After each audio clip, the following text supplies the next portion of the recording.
लड़की हुई है? पति ने पूछा। पत्नी को इसी प्रश्न की उम्मीद थी। उसने उम्मीद नहीं की थी कि पति सबसे पहले उसका हाल चाल जानेगा। पत्नी ने सिर्फ पलकें झुका दी। पति इसे हाँ समझे या हाँ से ज्यादा कुछ और, लेकिन पत्नी के पलकें झुका देने भर में इतनी दृढ़ता थी कि वह कह देना चाहती है कि हाँ लड़की हुई है और वह इसे पालेगी, पढ़ाएगी। अब क्या करेगी तू? पति ने पूछा। पालूंगी, और क्या करूंगी? शादी कैसे करेगी? अभी तो पैदा हुई है जी, शादी के नाम पर अभी क्यों सूखने पड़ गए आप? तू जैसे जानती नहीं, 3 बेटियां हो गई हैं, हाथ पहले से टाइट है, शादी कोई ऐसे ही तो हो नहीं जाती।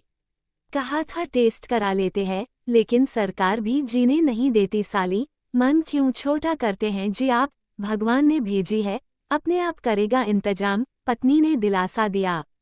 भगवान? हाँ हाँ, भगवान ने ही कुछ करना होता तो लड़का न दे देता।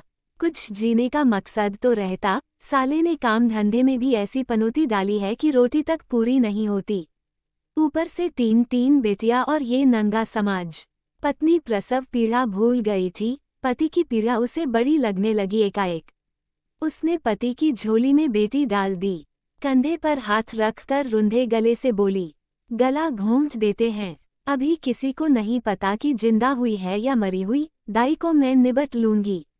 पति का बदन एकदम से सन पड़ गया। वह कभी पत्नी के कठोर पड़ चुके चेहरे की ओर देखता तो कभी नवजात बेटी के चेहरे को।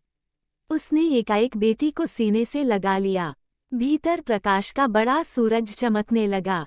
बेटी ने पिता के कान में कह दिया था, पापा आप चिंता न करें, मैं आपके टाइट हाथ खोलने के लिए ही आई हूँ। पिता के सीने से लगी बेटी को देखकर पत्नी की आंखें आंसुओं से टिमटिमाने लगी। पति ने आगे बढ़कर पत्नी के आंसू पोंछे और भीतर लंबी सांस भरकर बोला, हम इसे पालेंगे Parvati. Folded hands, folded hands.